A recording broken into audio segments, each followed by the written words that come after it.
தமிழ்நாடும் நமதே திருமியம் தெற்கு ஒன்றிய பாரதிய ஜனதா கட்சியின் சார்பாக கண்ணனூர் சக்தியேந்திரத்தில் மாநில தலைவர் நயினா நாகேந்திரன் அவர்களின் அறிவுறுத்தலின்படி முன்னாள் மாநில தலைவர் அண்ணாமலை ஐபிஎஸ் அண்ணாமலை அவர்களின் ஆதரவோடு எங்கள் மாநில தலைவர் மதிப்பிற்கும் மரியாதைக்குரிய ஜெகதீசன் வழக்கறிஞர் அவர்கள் ஒப்புதலோடும் முன்னாள் மாவட்ட தலைவரும் மாநில செயற்குழு உறுப்பினருமான திருமயம் சட்டமன்ற அமைப்பாளர் மதிப்பிற்கும் மரியாதைக்குரிய ராம சேதுபதி அம்பாளர் அவர்கள் ஒப்புதலோடும்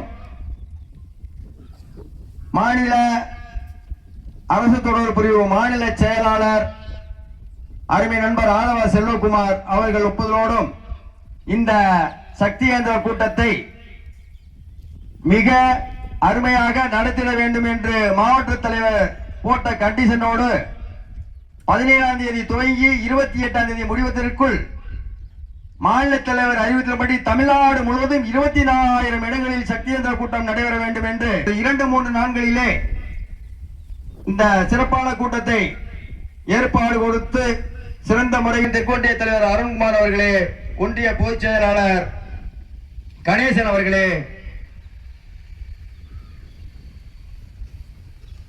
அதிமுக அவைத்தலைவர் ஆர்.எம். கருப்பையா அவர்களே, கிளைத் தலைவர்கள் பி. முருகன், சி. கருப்பையா அவர்களே, ஓபிசி மாவட்ட துணைத் தலைவர் லோகநாதன் அவர்களே, ஒன்றிய பொதுச் செயலாளர் சின்னையா அவர்களே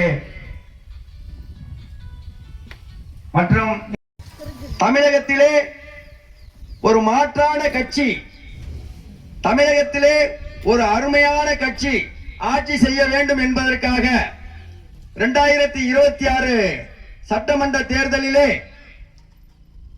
திமுகவை துடைத்தெடுத்து தேசிய ஜனநாயக கூட்டணிக்கு வாக்குகள் சேகரிப்பதற்காகவே இந்த கூட்டம் நடைபெற்றுக் கொண்டிருக்கின்றது.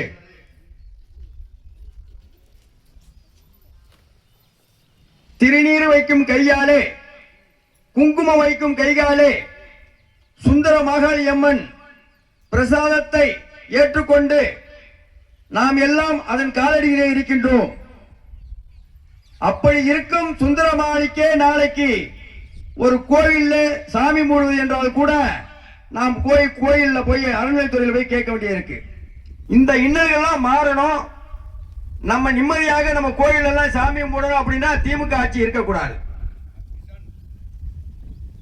இந்த திடீர் பூசன் கையாலே திமுகவுக்கு ஓட்டு போட்டா நம் முன்னோர்கள் கூட நம்மளை மன்னிக்க மாட்டாங்க. நம்ம ஆன்மா நமக்கு மன்னிப்பு கொடுக்காது. நல்லா சிந்திக்கணும். எவனும் இலவசம் தர்றேன், அதை கொடுக்குறேன், இதை கொடுக்குறேன் அப்படின்னு சொல்லி சொல்றத ஒழுங்கா கேட்கணும். சிந்திச்சுக்கங்க. யாரு எதை கொடுத்தாலும் வாங்கிக்கங்க. யாரு எதை கொடுத்தாலும் வாங்கிக்கங்க. அவர்களுடைய சொந்த பணம் இல்ல, நம்மளுடைய வரி பணம். ஆனா நம்ம ஓட்டு போடுவது தேசிய ஜனநாயக கூட்டணி வேட்பாளராக நிற்கக்கூடிய யாராக இருந்தாலும் சரி, அது தாமரையாக இருக்கலாம், ரெட்டலையாக இருக்கலாம். பாரத பிரதமர் நரேந்திர மோடி அவர்கள் யாரை கை காட்டுகின்றார்களோ அவர்கள்தான் இங்கு எம்எல்ஏ. அவர்களுடைய கரத்தை வலுப்படுத்தினால்தான் நம்மளுடைய சமுதாயங்கள் நல்லபடியாக வாழும். ஒரு தலை தோங்க வேண்டும் என்றால் நம்முடைய சனத்தொகை பெருக வேண்டும்.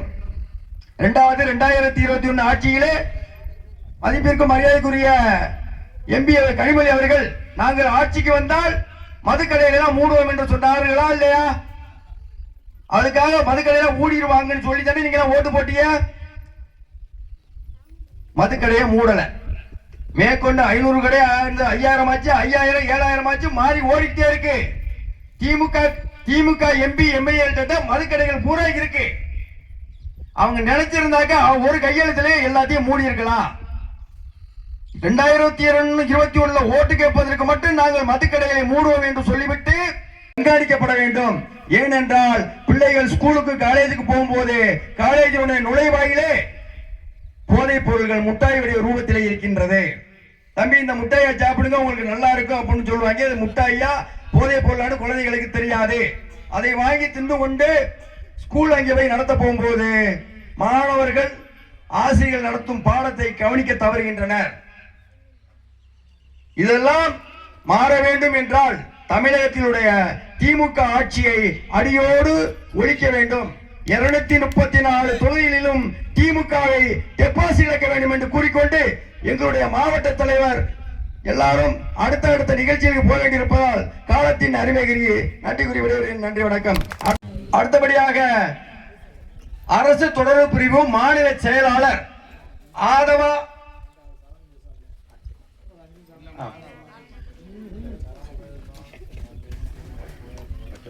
நமதே தமிழ்நாடும் நமதே என்ற திருமுனை பிரச்சார கூட்டத்திற்கு வந்திருக்கக்கூடிய அனைத்து காவி சொந்தங்களுக்கும் என் முதற்கண் வணக்கத்தை தெரிவித்துக் கொள்கிறேன். இந்த திருமுனை பிரச்சாரத்தில் நான் சொல்லக்கூடியது ஒரு 4 விஷயம்தான். இப்ப ரகுபதி அமைச்சர் இருக்காருல்ல, உங்களுக்கு எல்லாம் இலவச பட்டான்னு ஒண்ணு கொடுத்திருக்காரு தெரியுமா?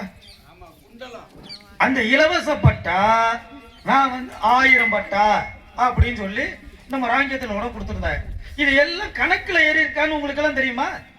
உங்களுக்கு வெத்து காகிதத்தை கொடுத்து நான் இலவச பட்டான்னு பெருமை தேடிக்கொண்டு இருக்கிறேன். சரி, அதை விட அடுத்து துணை முதலமைச்சர்னு ஒருத்தர் வந்தாரு புதுக்கோட்டைக்கு. நீங்க எல்லாரும் பஸ்ல போயிருப்பீங்க, கவர்மெண்ட் பஸ்ல 3000 பேருக்கு 10,000 பேருக்கு இலவச பட்டான்னு சொல்லி கொடுக்குறாங்க. அதுவும் கணக்குல இது வரைக்கும் ஏறி இருக்கான்னு யாருக்காவது போய் கேட்டிருக்கீங்களா? வெத்து காகிதம். அப்ப இது இன்னைக்கு நேத்து கிடையாது. 1997 98ல இருந்து உங்களுக்கு இலவச பட்டா தர்றேன்னு சொல்லிட்டு கணக்குல ஏத்துறதும் ஒரு ஆளுக்கு 3-4 பட்டை வெத்து காய்ச்சதை தான் வச்சுக்கிட்டு இருக்கீங்க. அப்படிப்பட்ட ஆட்சி நடந்துகிட்டு இருக்கக்கூடியது இந்த திராவிட முன்னேற்ற கழகம். நல்ல சிந்திங்க. வெறும் காகிதத்தை வச்சு நம்ம போய் ஒரு இலவச வீடு கூட மோடி திட்டத்துல வாங்க முடியாத சூழ்நிலையில ஏற்பட்டு கொண்டு இருக்கு. பிரசவம் பார்ப்பதற்கு திருமயம் அரசு மருத்துவமனையா இருந்தாலும் சரி, புதுக்கோட்டையில சில அரசு மருத்துவமனையா இருந்தாலும் சரி, பெண் டாக்டர் இல்ல, ஓஜி டாக்டர் இல்ல. சரி, இந்த ஓஜி டாக்டர் ஏன் கேட்கலன்னு சொல்லிட்டு நாங்களும் கலெக்டர்கிட்ட போய் மனு கொடுத்தா வாரத்துக்கு 2 நாளும் சொல்லிட்டு உருவாக்கிட்டு இருக்கு. அந்த அளவுக்கும் கேவலமாக போய்கிட்டு இருக்கு இந்த சுகாதாரத்துறையும் மாசு. கேட்டா எல்லா மருத்துவமனையிலும் அனைத்து வசதியான டாக்டருமே இருக்கிறான்னு சொல்லிடுறாங்க. ஒரு முக்கியமான மருத்துவமனையில இருக்கக்கூடிய டாக்டர்கள் யாராருன்னா மயக்க மருந்து டாக்டர், ஆபரேஷன் பண்ணக்கூடிய டாக்டர், பெண்களுக்கு மகப்பேறு டாக்டர், இது 3மே இருக்கணும். ஆனா சில அரசு மருத்துவமனையில இல்ல. இப்ப நம்ம திடீர்னு ஒரு பிரசவம் பார்க்கணும்னா, பெண் டாக்டரை பார்க்கணும்னா இங்க இருந்து புதுக்கோட்டை ராணி ஆஸ்பத்திரிக்கு போகணும், அதை விட்டா கந்தராக்கோட்டை போகணும், அதை விட்டா அறந்தாங்கி போகணும். இங்க எதுவும் பெண் டாக்டர்கள் இருக்கிறாங்க. அப்ப எந்த லட்சணத்துல இப்ப சுகாதாரத்துறை இருக்கு இந்த திராவிட முன்னேற்ற கழகத்திலையும் கொஞ்சம் சிந்திச்சு பாருங்க. அது ஒரு அளவிற்கு கேவலமான தரமற்ற பொருளை கொடுத்துக்கிட்டு இருக்காரு. அது கூட ஒழுங்கா கொடுக்க முடியல இந்த ரகுபதினால. இது ஒரு பக்கம் போயிட்டு திட்டம் தான். ஆனா நாங்க தான் ரோட போட்டோம், எங்கள்கிட்ட மத்திய அரசு ஃபண்டு கொடுக்கல, ஏன் இந்த பொய் பிரச்சாரம் சொல்றேன். கடைசியில பார்த்தா அவன் வீட்டுக்கு கூட பாத்ரூம் தண்ணி வரலாம் கூட சொல்ல. திராவிட முன்னேற்ற கழகத்தில் ஆட்சி வந்த உடனே மதுரையில பெண்களுக்கு தனியாக பார் திறந்தது திராவிட முன்னேற்ற கழக ஆட்சி தான். பெண்களுக்கு தனியாவே சொகுசான பார் இருக்கு மதுரையில. அப்ப எந்த லட்சணத்துல நான் மது ஒழிக்கிறேன்னு சொன்ன அக்கா கனிமொழி அக்கா பெண்களுக்கு தனியாவே பார் ஓபன் பண்றானா? எந்த அளவுக்கு நிதியை கொண்டு போய் யார் வீட்டுல கொண்டு போய் கொடுக்குறாங்க? இன்ப நிதி வீட்டுல, உதயநிதி வீட்டுல, இன்னும் எத்தனை நிதிகள் இருக்கான்னு அவங்க வீட்லயும் தெரியல. இப்படி பல துரோகங்களை செய்து கொண்டு இருக்கிறது நம்ம தமிழக மக்கள்கிட்ட. நீங்க நல்ல சிந்திங்க, சிந்திச்சு யாருக்கு ஓட்டு அளிக்க வேண்டும், யாரு வந்தால் யாரு நம்மளுக்கு நல்லது செய்ய வேண்டும் என்று சிந்தித்து நீங்க செயல்பட்டு அவர்களுக்கு நீங்க ஓட்டு அளிக்குமாறு அன்புடுங்க. சரவணன் அவர்களும் தெற்கொன்றிய செயலாளர் சுப்பு பழனிசாமி அவர்களும் கூறியிருந்தார்கள். சிறப்பான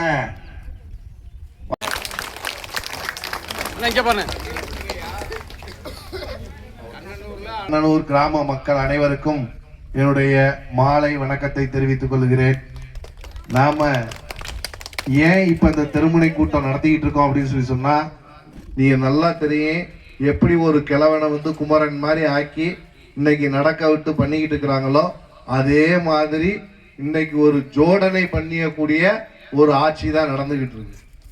இந்த ஆட்சி மீண்டும் தொடர்ந்தால் தமிழ்நாடு திவாலாகும், தமிழ்நாடு சுடுகாடாக மாறக்கூடிய நிலைமை ஏற்பட்டுவிடும். மக்கள் இதை வந்து கண்டிப்பா நீங்க நல்லா உணர்ந்து பார்க்கணும். ஏன் அப்படின்னு சொன்னா, அதாவது நம்ம இந்துக்களுக்கு விரோதமான ஒரு ஆட்சி அப்படின்னு சொன்னா, சுதந்திரம் அடைஞ்சதுல இருந்து அதிகபட்சமாக நடக்கக்கூடிய இந்து விரோத ஆட்சி அப்படின்னு சொன்னா அது இந்த திராவிட முன்னேற்ற கழகத்துடைய ஆட்சி தான். சரி, இந்துக்களுக்கு விரோதமா மட்டும்தான் இருக்கு அப்படின்னு சொன்னா அதோட கூட்டணியா இருக்கிற காங்கிரஸ் கட்சிக்காரன் தேசத்துக்கே விரோதமாக, இந்திய தேசத்துக்கே விரோதமாக இந்தியாவை பட வேண்டிய ஆட்சி. அதாவதுமா இப்ப அம்மா ஆட்சி நடத்தினாங்க. அம்மா ஆட்சி எப்படி நடத்தினாங்க? ஆடு கொடுத்தாங்க, மாடு கொடுத்தாங்க, லேப்டாப்புக்கு பிள்ளைங்களுக்கு கொடுத்தாங்க, அதே மாதிரி தாலிக்கு தங்கம் கொடுத்தாங்க. இந்த மாதிரி ஏராளமான இலவச திட்டங்கள் எல்லாமே அம்மா செஞ்சாங்க. ஆனா அம்மா ஆட்சி வரை இருந்தப்ப தமிழ்நாட்டோட கடன் எவ்வளவு தெரியுமா இருந்துச்சு? வெறும் 4.5 லட்சம் கோடி. அதுவே பெரிய அமௌண்ட் தான். இருந்தாலும் 75 ஆண்டு காலம் நம்ம சுதந்திரம் ஆனதுல இருந்து இருந்த கடன் வெறும் 4.5 லட்சம் கோடி தான். ஆனா இப்ப உங்க 5 ஆண்டு காலத்துல என்ன பண்ணிருக்கிறாங்க, என்ன கொடுத்துருக்குறாங்க? சொன்ன ஏதாவது ஒன்னாவது செஞ்சிருக்கிறாங்களா? 513 வாக்குறுதி சொன்னாங்க. ஆனா என்ன வாக்குறுதியை நிறைவேற்றி இருக்கிறாங்க? வெறும் 13% கூட முழுமையா அவங்க நிறைவேற்றாம வெறும் பொய்ய மட்டும் சொல்லி தான் ஆட்சி நடத்திட்டு இருக்கிறாங்க. ஆனா இப்ப எலெக்ஷன் வந்தோடனே என்ன பண்ணாங்க? உங்க அக்கௌண்ட்டுக்கு பூரா 5000 ரூபாய் பணம் அனுப்புறேன் அப்படின்னு சொல்லி ஒரு 5000 ரூபாய் பணம் கொடுத்தாங்க. என்ன சொல்லி ஆட்சிக்கு வந்தாங்க? நான் ஆட்சிக்கு வந்த உடனே அனைத்து மகளிருக்கும், தமிழ்நாட்டில் இருக்கிற 2 கோடி மகளிருக்கும் நான் வந்து 1000 ரூபாய் கொடுப்பேன் அப்படின்னு சொல்லி சொன்னாங்க. ஆனா கடைசியா பார்லிமெண்ட் எலெக்ஷன் வரப்போகுதுங்கிறதுனால அதுக்கு முன்னாடி உங்களுக்கு எல்லாம் 1000 ரூபாய் கொடுக்க ஆரம்பிச்சாங்க. அதுவும் என்ன சொல்லி ஆரம்பிச்சாங்க? தகுதி வாய்ந்த மகளிருக்குன்னு சொல்லி ஒரு இதை கொண்டு வந்து வெறும் 80 லட்சம் பேருக்கு மட்டும்தான் கொடுத்தாங்க. அப்ப இவங்களுடைய நோக்கம் என்ன? பார்லிமெண்ட் எலெக்ஷன்ல 1000 ரூபாய் சொன்ன திட்டத்துல கொடுத்த மாதிரி இருக்கணும் அப்படின்னு சொல்லிட்டு. ஆனா இவங்க இதுல சொன்ன வாக்குறுதிப்படி நமக்கு வர வேண்டிய பணம் எவ்வளவு இருக்கு? 28,000 ரூபாய் நமக்கு வர வேண்டியது இருக்கு. அதெல்லாம் கணக்கு பண்ணி தான் திரும்பி நம்ம கேள்வி கேட்போம் அப்படிங்கிறதுக்காக தான் இப்ப 5000 ரூபாய உங்களுக்கு கொடுத்துருக்குறாங்க. அதுல 5000 ரூபாய் வரப்போற 2 மாசத்துக்கு 3 மாசத்துக்கு ஒரு 3000 ரூபாய்க்கு நீங்க எல்லாம் இந்த கோடை வெயில் தாங்காம எல்லாரும் ஊட்டி கொடைக்கானல்னு போய் ரெஸ்ட் எடுத்துட்டு வரணுங்கிறதுக்காக உங்களுக்கு ஒரு 2000 ரூபாயும் கொடுத்துருக்குறாரு. சரிதானேம்மா? மொத்தம் 5000 ரூபாய். அவர் சொல்லியிருக்கிற காரணம் அதான் சொல்றேன். ஏன்னா இத்தனை வருஷம் அவங்க ஆட்சி செஞ்ச 5 வருஷத்துல கோடை காலமே வந்ததில்லை, நம்ம கோடை காலத்தை நம்ம பார்த்ததில்லை. இப்ப மட்டும் உங்களுக்கு கோடை காலத்துக்காக ஒரு தொகை கொடுக்குறேன்னு சொல்றாங்க. சரி, இந்த பணமாவது எதுல இருந்து எடுத்து கொடுத்தாங்க அப்படின்னு சொன்னா நம்மோட்டு கருவூலத்துல இருந்து எடுத்து நமக்கே கொடுக்குறாங்க. நீங்க சாதாரணமா நான் வந்து ஏற்கனவே வெறும் 1300 ரூபா 2000 ரூபாய் வரை கரண்ட் பில்லு கட்டிக்கிட்டு இருந்தேன். இன்னைக்கு பாத்தீங்கன்னா 11,000 ரூபாயிலிருந்து 12,000 ரூபாய் வரை கரண்ட் பில்லு கட்டுறோம். இந்த மாதிரி நான் சொல்றது ஒரு சின்ன எடுத்துக்காட்டு தான். இந்த மாதிரி வரி நம்ம மேல வரியோட வரி மேல வரியை விதிச்சு நம்மளை முழுக்க கடன்காரனை ஆக்கிட்டு இவங்க பூரா எவ்வளவு சம்பாதிக்கிறாங்க? ஒரு நிதியமைச்சர் இருந்தார், அவங்க தான் கொண்டு வந்தாங்க. இது வந்து உலகத்திலே சிறந்த நிதியமைச்சர்னு சொல்லிட்டு பிடிஆர் பழனிவேல் தியாகராஜன் சொல்லிட்டு அவர் ரொம்ப நல்லவர். உண்மையிலே அவர் காசு வாங்க மாட்டார். அவர் கொண்டு வந்தாங்க. அவர் என்ன பண்ணாருன்னா 2 வருஷத்திலே சொன்னாரு, அப்பாவும் பிள்ளையும் சேர்ந்து 30,000 கோடிக்கு மேல கொள்ளையடிச்சிட்டாங்க. அப்ப நிதியமைச்சர் பணம் கொடுக்காத ஒரு நிதியமைச்சர் இருக்கும்போதே 30,000 கோடி கொள்ளையடிச்சிருந்தாங்கன்னா இப்ப பணம் அவங்க இஷ்டத்துக்கு அவரை உடனே தூக்கிட்டாங்க. உண்மையை சொல்லிட்டா உடனே அதுல இருந்து தூக்கிடுவாங்க. தூக்கிட்டு இன்னைக்கு எத்தனை லட்சம் கோடி அடிச்சிருப்பாங்க நினைச்சு பாருங்க. இது வந்து ஒரு கொள்ளைக்கார கும்பல், இது குடும்ப ஆட்சி. இது நடந்துகிட்டு இருக்கிறது. அப்பா ஆண்டார், அதுக்கப்புறம் மகன் முதலமைச்சராக இருக்கார், மகனுடைய மகன் அடுத்து வந்து துணை முதலமைச்சராக இருக்காரு, அடுத்து ஒரு மகனை இப்ப தயார் பண்ணிக்கிட்டு இருக்கிறாங்க, இன்பநிதின்னு சொல்லி ஒருத்தர். அவரை வச்சுதான் இப்ப பாத்தீங்கன்னா மக்களை வந்து எப்படி எல்லாம், அதாவது ரஜினியையும் கமலையும் வச்சு ஒன்னா படம் எடுக்க போறாங்களாம். ஏன்னா இந்த மாதிரி ஒரு செய்தி மக்கள்கிட்ட போச்சு அப்படின்னு சொல்லி சொன்னா அவங்க ஃபேமஸ் ஆகலாம். ஏன்னா நம்மெல்லாம் வந்து எல்லாம் மரியாதையைத்தான் நம்ம அதிகமா நினைச்சுக்கிட்டு இருக்கோம். இன்னைக்கு ஒருத்தர் திடீர்னு வந்து குதிச்சு ஊங்குறான், எல்லா மக்களும் பின்னாடியே ஓடுது, அவரை பார்த்து இது நூற்றுக்கணக்கான மக்கள் சாகுறதுக்கு கூட ரெடியா இருக்கிறோம். அந்த அளவுக்கு நம்ம நடிகைகளுக்கு தானே முக்கியத்துவம் கொடுத்துக்கிட்டு இருக்கிறோம். அதை அவங்க பயன்படுத்தி இந்த மாதிரி படம் எடுக்கிறதுக்கு இப்போ மானம் கொண்டாந்து இருக்கிறாங்க. அதுக்கு எவ்வளவு செலவு வரும்னு நமக்கே தெரியும். 500 கோடியிலேருந்து 1000 கோடி ரூபா பட்ஜெட்ல படம் எடுக்கிறாங்க.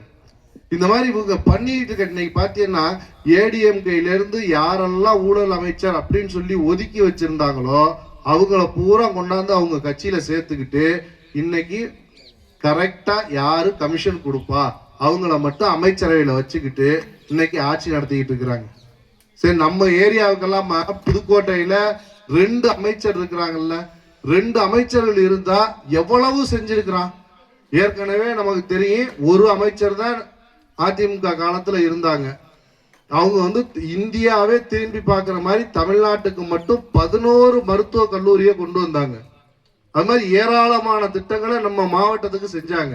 ஆனா 2 அமைச்சர் இருக்காங்கல்ல புதுக்கோட்டையில, எவ்வளவு இந்த மாவட்டத்துல எவ்வளவு நல்லது செஞ்சிருக்கிறான்.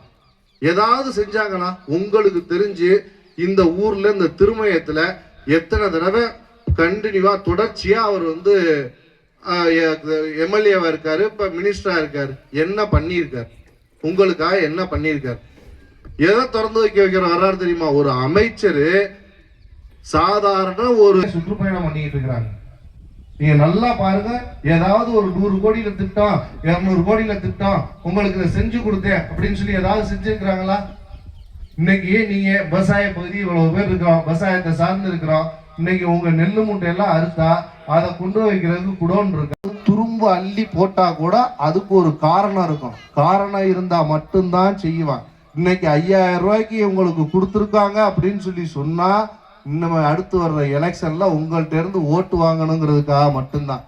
ஆனா ஏடிஎம்கே நீங்க அதுக்கு ஒரு சின்ன உதாரணமா நீங்க வந்து லேப்டாப்னு ஒண்ணு கொடுத்தாங்க. 5000 ரூபாய் கொடுத்ததும் இப்போ எலெக்ஷனுக்காக கொடுத்தா நீங்க தெரிஞ்சுக்கிட்டலாம். ஆனா இந்த லேப்டாப்னு ஒண்ணு கொடுத்தா அம்மா காலத்துல யாரு கொடுத்தாங்க? 11வது 12வது படிக்கிற பிள்ளைகளுக்கு கொடுத்தாங்க. அப்ப அவங்களுடைய சிந்தனை என்னவா இருந்துச்சு? இந்த படிக்கிற பயலுக்கு இது வந்து உபயோகமா இருக்கும், அவன் கிராமத்துல இருக்கிறவன் அவனால வாங்க முடியாது, அவன் அதை வச்சு படிச்சுக்கட்டும் அப்படிங்கிறதுக்காக கொடுத்தாங்க. ஆனா இவங்க கொடுத்துருக்க அவர்களுக்கு மட்டும், ஏன்னா அவனுக்கு வயசு 18க்கு மேல வந்துடும், அவனு ஓட்டு போடுவாங்கிறதுக்கு லஞ்சத்துக்காகவே அத்தனை பேருக்கும் லேப்டாப் கொடுக்குறாங்க. இந்த மாதிரி எல்லாமே யோசிச்சுதான் செய்வாங்க. பொங்கல் தொகுப்புன்னு சொல்லி போன வருஷம் கொடுத்தாங்களா? ஆனா எடப்பாடியார் ஆட்சியில வருஷம் கொடுத்தாங்கல்ல, இவங்க பொங்கல் தொகுப்புன்னு சொல்லி போன வருஷம் கொடுத்தாங்களா? கொடுக்கல. ஏன்னா அவங்களுக்கு மக்களுக்கு சேவை செய்யணும், மக்களுக்கு நீங்க நல்லா இருக்கிறதுக்காக ஏதோ ஒரு உதவித்தொகை கொடுக்கணும் அப்படிங்கிற எண்ணம்லாம் கிடையாது.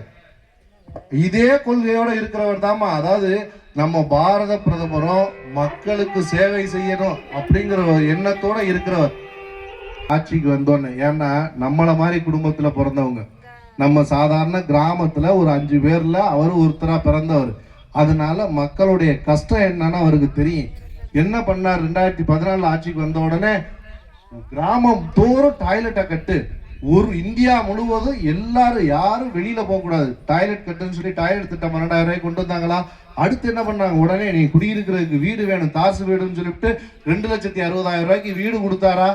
அதுக்கப்புறம் யோசிச்சாரு, நீங்க தண்ணி கஷ்டப்படுவீங்கன்னு சொல்லி வீட்டுக்கு வீடு குழாய் அமைச்சு தண்ணி கொடுக்கணுங்கிறதுக்காக தண்ணி கொடுத்தாரு. நீங்க யோசிச்சு பார்க்கணும், இவங்க எல்லாம் எப்படி ஓட்டு அரசியலுக்காக மட்டுமே அரசியல் பண்ணிட்டு இருக்காங்க, நாட்டை ஆள்றாங்க. ஆனா உண்மையான மக்கள் மேல